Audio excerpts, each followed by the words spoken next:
నమస్కారం. నేను గతంలో చాలాసార్లు చెప్పాను, ఒక మంచిని మంచి అని చెప్పినప్పుడు, చెడుని చెడు అని చెప్పినప్పుడు, ఆ చెడు చేసిన వ్యక్తి ఏదైనా మంచి పని చేసినప్పుడు అభినందించాల్సి వచ్చినప్పుడు ఖచ్చితంగా నేను అభినందిస్తాను. ఒకవేళ మన పొరపాటు ఉంటే ఆ పొరపాటును ఒప్పుకుంటాను అని. అల్లు అర్జున్ ఆ సంజయ్ దత్ విషయంలో నాకు ఇప్పటికీ నచ్చడు. కానీ ఆ రోజు నేను ఒక మాట అన్నా, అతనికి కొన్ని విషయాలు తెలియట్లేదు, అల్లు అరవింద్ గారు అన్న చెప్పాలి కదా అని. ఇప్పుడు నాకు అర్థమవుతుంది, నిజంగా కొన్ని విషయాలు తెలియవు. అతనికి తెలిసే విధంగా ఎవరైనా చెప్తే అతను బ్రహ్మాండంగా దూసుకుపోతాడు అనడానికి ఎగ్జాంపుల్ సినిమాలు అండ్ మనకు కనిపించినటువంటి సోషల్ సర్వీస్.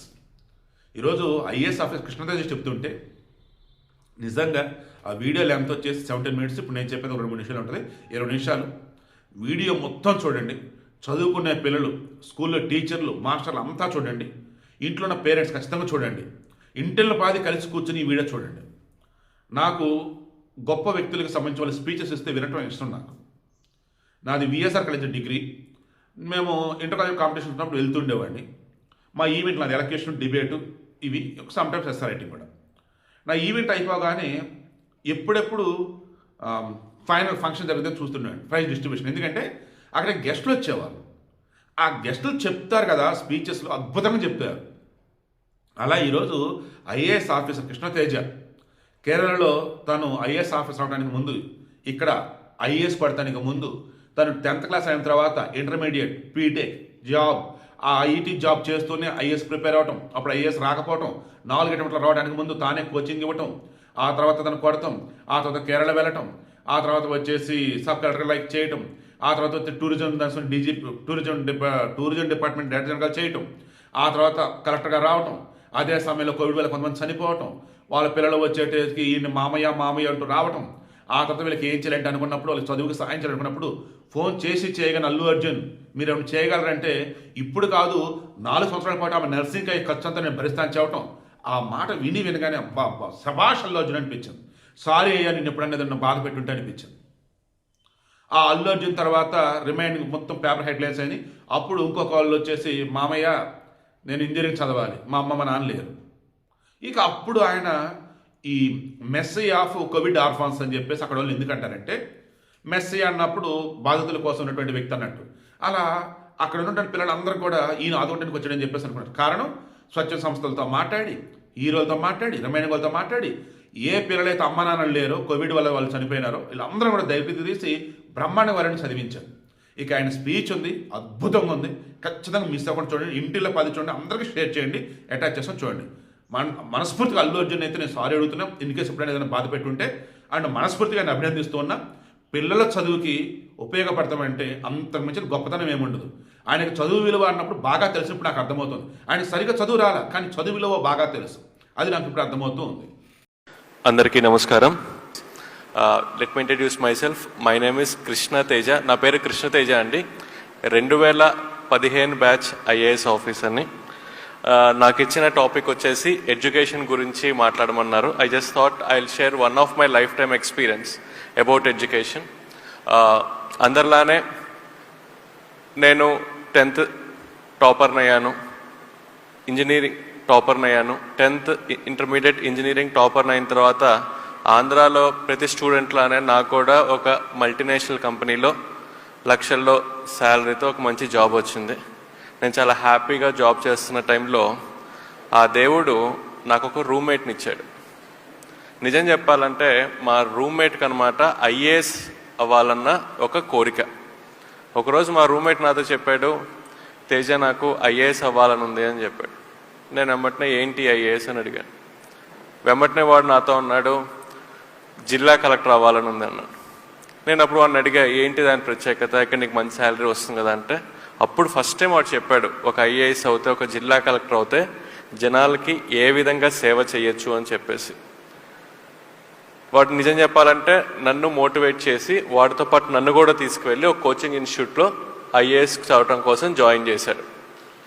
నేను వాడు ప్రతిరోజు ఈ ఐఏఎస్ కోసం కోచింగ్ ఇన్స్టిట్యూట్కి వెళ్ళి చదువుకొని రావటం జరిగింది.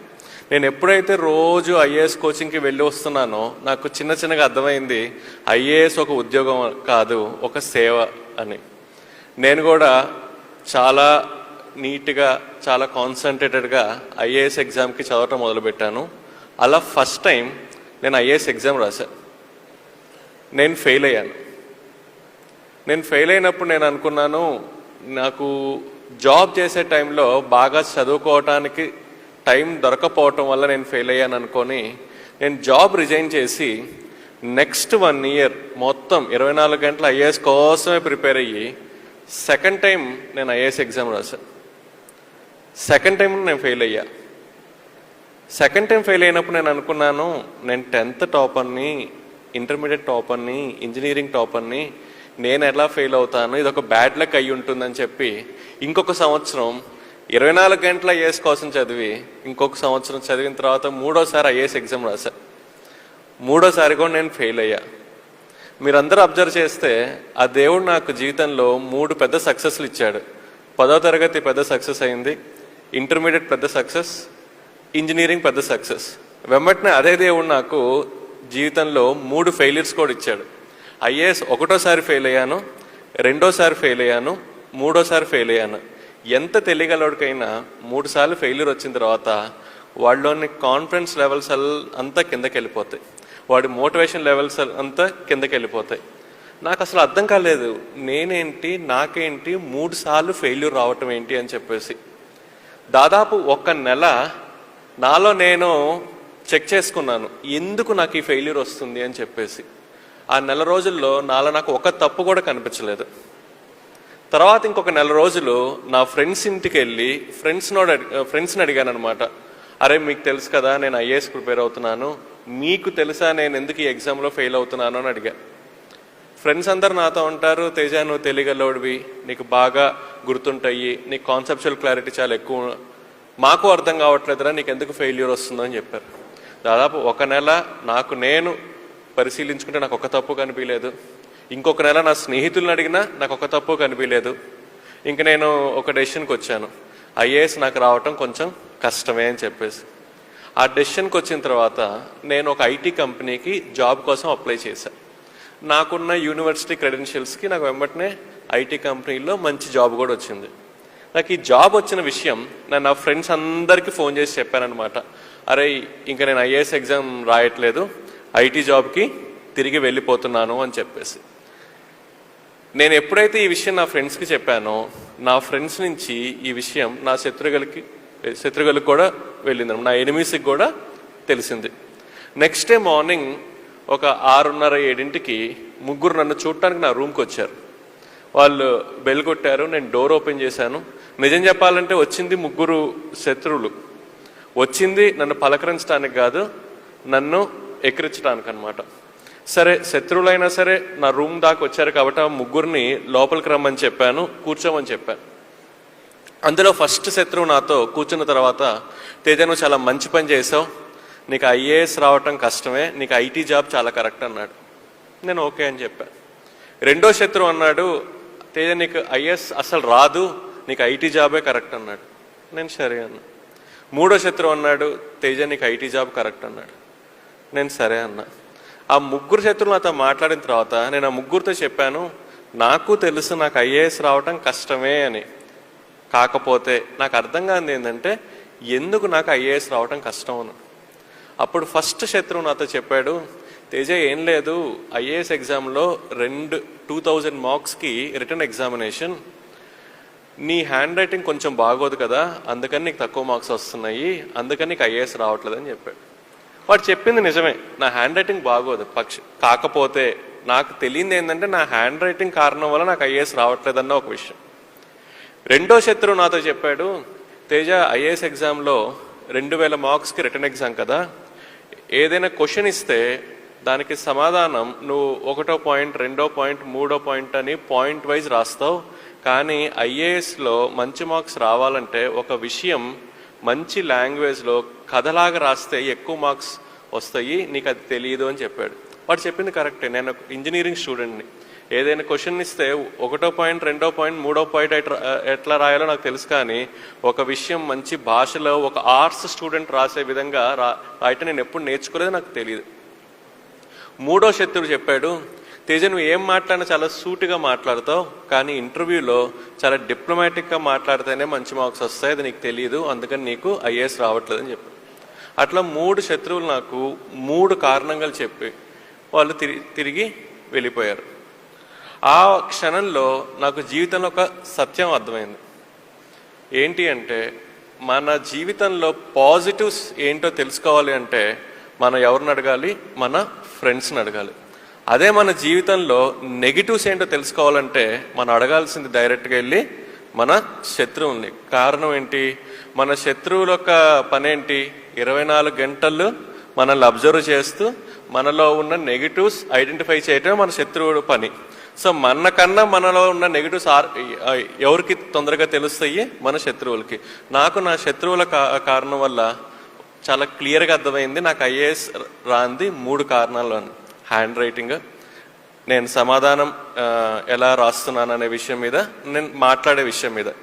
వెంబటనే నేను మా నాన్నగారికి ఫోన్ చేశాను. నాన్నగారు, నాకు ఇంకొక సంవత్సరం కూడా కావాలి, నేను ఇంకోసారి కూడా ఐఏఎస్ రాద్దామని. వెంబటనే మా నాన్నగారు తిట్టారనమాట. ఇంకేంటి 3 సార్లు నువ్వు ఫెయిల్ అయ్యావు, ఇంకా నువ్వు రిస్క్ తీసుకోవద్దు, వెళ్ళి జాబ్లో జాయిన్ అవ్వు అని చెప్పి. తర్వాత మా అమ్మకి ఫోన్ చేశా. మా అమ్మ కూడా తిట్టింది. అప్పుడు నేను మా అక్కకి చేసి మా అక్కని అడిగా, అక్క అమ్మని నాన్నకి కన్విన్స్ చేసి నాకు 1 సంవత్సరం ఇప్పించు, దాని తర్వాత మీరేం చెప్తే అది చేస్తా అని చెప్పా. మా అక్క మా అమ్మ మా నాన్నకి కన్విన్స్ చేసి నాకు 1 సంవత్సరం నాకు ఇప్పించింది. అట్లా నా చేతికి 1 సంవత్సరం టైం వచ్చింది. 3 కారణాలు వచ్చాయి. ఫస్ట్ కారణం హ్యాండ్ రైటింగ్. నేను హ్యాండ్ రైటింగ్ కోసం వెతుకుతున్న సమయంలో ఒక రోడ్డు మీద ఒక ఇంటి ముందు ఒక బోర్డు ఉంది, ఇక్కడ హ్యాండ్ రైటింగ్ నేర్పబడును అని చెప్పి. నేను బండి తీసుకెళ్ళి అక్కడ ఆఫ్ చేసి బెల్ కొట్టాను. ఒక టీచర్ బయటకు వచ్చింది. నేను ఆ టీచర్ని అడిగాను, టీచర్ నాకు హ్యాండ్ రైటింగ్ నేర్పిస్తారా అని అడిగాను. వెంబటి నా టీచర్ అంది, ఇబ్బంది లేదండి, మీ అబ్బాయినో అమ్మాయినో తీసుకురండి, నేను నేర్పిస్తానంది. సో నేను అన్నాను, మా అబ్బాయికో అమ్మాయికో కాదండి, నాకు హ్యాండ్ రైటింగ్ నేర్చుకునే ఆమె షాక్ అయింది. ఇదేంటి 6 అడుగులుండి 25 వయసు ఉండి ఒకడు వచ్చి నన్ను హ్యాండ్ రైటింగ్ నేర్పించమంటున్నాడని చెప్పి. నేను ఆ టీచర్కి అర్థమయ్యే విధంగా చెప్పాను, టీచర్ నేను ఇట్లా ఐఏఎస్ అవుదాం అనుకుంటున్నాను, నా హ్యాండ్ రైటింగ్ కొంచెం బాగోదు, so I want to improve my hand writing అని. ఆమె నాకు 1 నెల రోజులు హ్యాండ్ రైటింగ్ నేర్పించింది. తర్వాత సంవత్సరం ప్రతిరోజు 2 గంటలు నేను హ్యాండ్ రైటింగ్ మాత్రమే ప్రాక్టీస్ చేశాను. ఈరోజు నేను నా ఆఫీస్లో నేను ఏమైనా ఫైల్ మీద రాస్తే మా క్లర్క్ కానీ నాతో పనిచేసే వాళ్ళు కానీ అడుగుతారు, సార్ ఇది ప్రింట్అవుటా హ్యాండ్ రైటింగా అని చెప్పి. ఆ విధంగా నేను నా హ్యాండ్ రైటింగ్ని మార్చుకున్నాను. రెండోది, ఒక సమాధానం, ఒక ఆన్సర్ ఎలా రాయాలనే విషయం. ఆల్రెడీ ఐఏఎస్ వచ్చిన ఒక మేడం ఉంది, బాలలత మేడం అని చెప్పేసి. నేను ఆ మేడం ఇంటికి వెళ్ళి, మేడం నాకు ఒక క్వశ్చన్కి ఆన్సర్ ఎలా రాయాలో గైడ్ చేస్తారా అని అడిగాను. మేడం రేపు రా అంది. నేను రేపు వెళ్ళి మేడంని కలిసా. మళ్ళీ రేపు రా అంది. మళ్ళీ నెక్స్ట్ డే వెళ్ళి మేడంని కలిసా. అట్లా 1 వీక్ మేడం నెక్స్ట్ డే అంది. నేను మేడం చెప్పిన స్థలంలో మేడం చెప్పిన సమయానికి వెళ్ళి మేడంని కలిసా. 7వ రోజు మేడం చెప్పింది, కృష్ణ నాకు అర్థమైంది నువ్వు ఒక కమిటెడ్ స్టూడెంట్ అని, నేను ఒక పని చేస్తా, నేను నీకు 365 ఎగ్జామ్స్ పెడతాను, ప్రతి ఎగ్జామ్ 3 గంటలు, ప్రతి ఎగ్జామ్ ఎర్లీ మార్నింగ్ 4 మా ఇంటికి వచ్చి రాయాలి, నువ్వు 4 వచ్చి 7 దాకా రాయాలి. ఏదైనా కారణం వల్ల నువ్వు ఒక ఎగ్జామ్ రాయకపోయినా, ఒక ఎగ్జామ్ లేట్గా రాసినా అది నీ లాస్ట్ ఎగ్జామ్ అవుతుందండి. సో నేను మేడం చెప్పిన విధంగా 1 సంవత్సరం ప్రతిరోజు మేడం ఇంటికి 4 వెళ్ళి 3 గంటల ఎగ్జామ్ 365 రోజులు రాశాను. నేను 365 రోజులు ఎప్పుడైతే ఎగ్జామ్ రాశానో ఆటోమేటిక్గా ఒక సమాధానం మంచి భాషలో కథలాగా ఎలా రాయాలో నాకు అర్థమైపోయింది. అదేవిధంగా నా మాట తీరు మార్చుకోవటం కోసం ఆల్రెడీ ఐఏఎస్ చదువుతున్న పిల్లలకి నేను కోచింగ్ ఇవ్వటం మొదలుపెట్టాను కోచింగ్ ఇన్స్టిట్యూట్లో. నేను ఎప్పుడైతే పిల్లలకి టీచర్గా అయ్యి కోచింగ్ ఇవ్వటం మొదలుపెట్టానో నాకు వెంబటిన అర్థమైంది ఒక విషయం, ఎదురు వ్యక్తికి బాగా అర్థమయ్యే విధంగా ఎలా మాట్లాడాలని. అట్లా 1 సంవత్సరంలో నేను ఈ 3 కారణాలని ఓవర్కమ్ చేసి 4వసారి ఐఏఎస్ కోసం ప్రిలిమ్స్ ఎగ్జామ్ రాశాను, క్లియర్ చేశాను. మెయిన్స్ ఎగ్జామ్ రాశాను, క్లియర్ చేశాను. అండ్ ఇంటర్వ్యూలో పార్టిసిపేట్ చేశాను, క్లియర్ చేశాను. I got all India 66 rank. So దాని తర్వాత I got Kerala cadre. So first 9 years I have to work in Kerala. అలా నేను అలపిలో 2 years సబ్ కలెక్టర్గా పనిచేశాను. తర్వాత 4 years కేరళ టూరిజం డైరెక్టర్గా. Youngest director, I was the youngest director general of Kerala tourism and the longest surviving director general of Kerala tourism for 4 years. దాని తర్వాత I worked in Alleppey and then I worked in Thrissur. Currently I'm working in Thrissur as district collector. So మీ అందరికీ తెలుసు, IAS జీవితంలోనే చాలా important అయిన post జిల్లా collector అన్న పోస్ట్. నేను 2015లో ఐఏఎస్ అయినప్పటి నుంచి నేను బాగా ఎదురు చూస్తున్న ఒక నిమిషం, నేను ఎప్పుడు జిల్లా కలెక్టర్ అవుతాను అని చెప్పేసి. అట్లా 2015 నుంచి నేను ఎదురు చూస్తుంటే 2022 ఆగస్టు 2వ తారీఖు నాకు ఈవినింగ్ 7:30కి ఒక ఫోన్ వచ్చింది, రేపు పొద్దున వెళ్ళి అలపిలో జిల్లా కలెక్టర్గా ఛార్జ్ తీసుకో అని చెప్పేసి.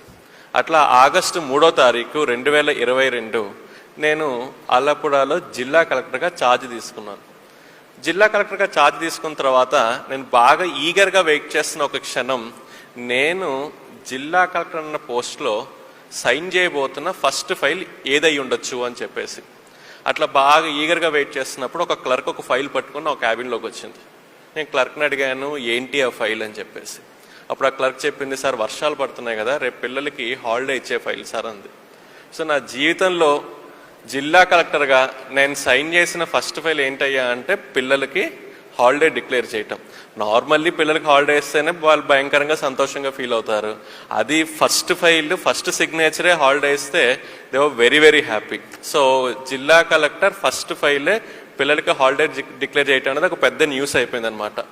సో అలపిలో ఉన్న పిల్లలందరూ నన్ను చాలా హ్యాపీగా థ్యాంక్ యూ కలెక్టర్ మామయ్య, థ్యాంక్ యూ కలెక్టర్ మామయ్య, థ్యాంక్ యూ కలెక్టర్ మామయ్య అని చెప్పేసి ఫేస్బుక్లో they started sharing their happiness that I declared a holiday to them.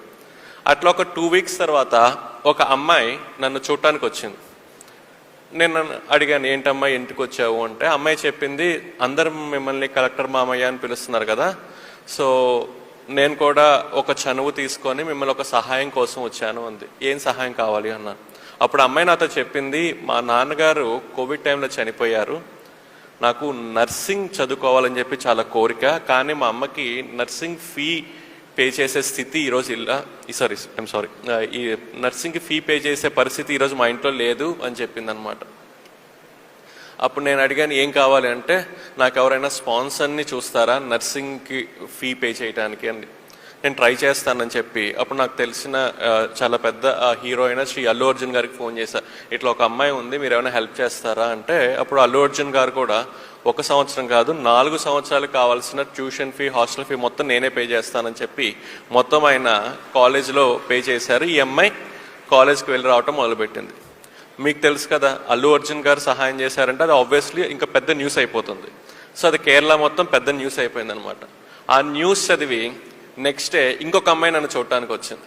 ఆ అమ్మాయి చెప్పింది, మా నాన్నగారు కూడా కోవిడ్ టైంలో చనిపోయారు, నాకు ఇంజనీరింగ్ చదువుకోవాలని ఉంది, నాకు ఎవరైనా సహాయం చేస్తారా అని అడిగింది. ఆ టైంలో నాకు ఒక విషయం అర్థమైంది, ఏంటంటే పిల్లలు నన్ను ఊరికే కలెక్టర్ మామయ్య అని పిలవట్లేదు, వాళ్ళు నాతో చెప్తున్నారు, మా అమ్మ మా నాన్న తర్వాత మమ్మల్ని చూసుకునే రెస్పాన్సిబిలిటీ మీకు ఉంది అని చెప్పడానికి వాళ్ళు నన్ను అలా పిలుస్తున్నారన్న విషయం నాకు అప్పుడు అర్థమైంది. అప్పుడు నేను నా మనసులో ఒక మాట అనుకున్నాను, నేను అలపికి జిల్లా కలెక్టర్గా ఉన్న టైంలో అలపిలో ఎంతమంది పిల్లలకైతే కోవిడ్ టైంలో అమ్మా నాన్న చనిపోయారో వాళ్ళందరికీ వాళ్ళు చదువుకునేదాకా స్పాన్సర్ని ఐడెంటిఫై చేసి ఇస్తాను అని చెప్పేసి. నేను ఆ మనసులో ఆ మాట అనుకున్నప్పుడు నాకున్న ఒక ఊహ ఏంటంటే ఒక 20-30 మంది పిల్లలకి అయి ఉంటారు అమ్మా నాన్న చనిపోయిందని. కానీ సర్వే చేసిన తర్వాత నాకు అర్థమైంది ఏంటంటే అలపిలో కోవిడ్ టైంలో అమ్మా నాన్న చనిపోయిన పిల్లలు 20-30 కాదు, 100 కాదు, 200 కాదు, 293 మంది పిల్లలకి కోవిడ్ టైంలో అలపిలో అమ్మా నాన్న చనిపోయారు. కానీ మనసులో ఒక మాట తీసుకున్నాను కాబట్టి వాళ్ళ కోసం నేను ట్రై చేయటం మొదలుపెట్టాను. 6 నెలల్లో 293 మందికి వాళ్ళు చదువుకునేదాకా స్పాన్సర్ని ఐడెంటిఫై చేసి వాళ్ళకి ఇచ్చిన తర్వాతే నేను అలపి నుంచి మారి త్రిశూర్లో ఛార్జ్ తీసుకున్నాను. సో ఒక మాటలో చెప్పాలంటే అలపిలో there is no covid orphan who can discontinue his studies because of financial issues. So Alleppey నుంచి నేను త్రిశూర్కి వెళ్ళంగానే అగైన్ పిల్లలందరికీ ఒక ఎక్స్పెక్టేషన్ ఉంటుంది, ఎందుకంటే అలపిలో కోవిడ్ అందరికీ నేను హెల్ప్ చేశాను కాబట్టి త్రిశూర్లో కూడా. సో త్రిశూర్లో 609 పిల్లలు ఉన్నారనమాట. ఈ 609 పిల్లలకి కూడా వాళ్ళు చదువుకునేదాకా సహాయం చేసే స్పాన్సర్ని నేను వాళ్ళకి ఇచ్చేశాను. సో టోటల్ చూసుకుంటే అలపి అండ్ త్రిశూర్ అరౌండ్ 1000 పిల్లలకి మేము హెల్ప్ చేశాం. ఈ విషయం ఇక్కడ దాకా వచ్చి మీ అందరికీ చెప్పే కారణం ఏంటంటే ఈ 1000 మందిలో దాదాపు ఒక 100-150 మంది సహాయం చేసింది మీ రొటేరియన్సే. So I thought I should thank all of you for being part of this journey. నా ఒక జర్నీలో మీరందరూ భాగం అవటం వల్ల I thought I should share, and I should personally thank the fraternity of Rotarians for coming forward and support. And చాలా కొంత టైంలో ఒక్కొక్కరు ఇండివిజువల్గా స్పాన్సర్ చేశారు, కొన్నిసార్లు రోటరీ యాజ్ ఎ బ్రాంచెస్గా స్పాన్సర్ చేసినాయి, but they came forward with welcoming hand. So thank you so much. So ఇవన్నీ మీకు చెప్పడానికి కారణం ఏంటంటే మీరు ఉన్న ప్లేస్లో కూడా ఇదే ఒక అవసరంతో పిల్లలు ఉన్నారు. అలపిలోనే కాదు పిల్లలకి అమ్మ నాన్న చనిపోయింది, త్రిశూర్లోనే కాదు పిల్లలకి కోవిడ్ టైంలో అమ్మ నాన్న చనిపోయింది, ఈవెన్ విజయవాడలో కూడా నాకు తెలిసి ఇదే ఒక పరిస్థితి ఉంటుంది, గుంటూరులో కూడా ఇదే పరిస్థితి ఉంటుంది, మీరున్న ఏరియాస్ కూడా ఇదే పరిస్థితి ఉంటుంది. So wherever it is possible, try to support this children. There are this children, okay, Covid కారణం వల్ల ఇబ్బంది పడుతున్న పిల్లలు ఉన్నారు. So they need your support. Looking forward and thank you so much for giving me this opportunity and hope I made it short and interactive. Thank you so much.